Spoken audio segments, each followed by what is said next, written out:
Flying these airplanes, some people take to it like a fish to water. And I think of a lot of young kids now that play video games. They have developed this hand-eye coordination, and something that gets some of the oldsters a little irritated at the competitions now is that they've been doing it for 30, 40 years, and a 12-year-old kid comes out and smokes them, you know, in aerobatics. So they are challenging to fly. I'd say the younger you are when you learn how to fly, the easier it is. My own son, I put him on a computer simulator and simulated a model aircraft. He practiced on that. We built the same airplane that he was flying on the simulator, and within 30 minutes he was soloing at the RC field. When I started in this hobby, that was unheard of. You spent weeks coming to the RC field and with an instructor. So it's challenging. It's more challenging when you're old.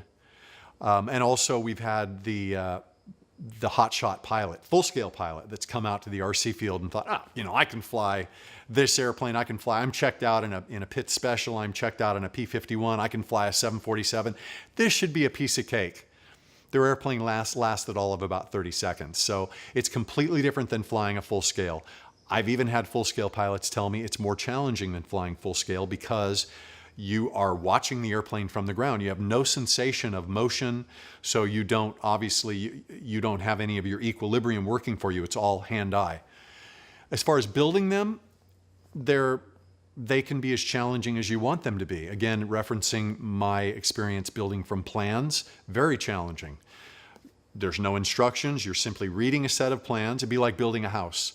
From the plans, you figure out the materials that you're going to need to buy. You cut out all the parts.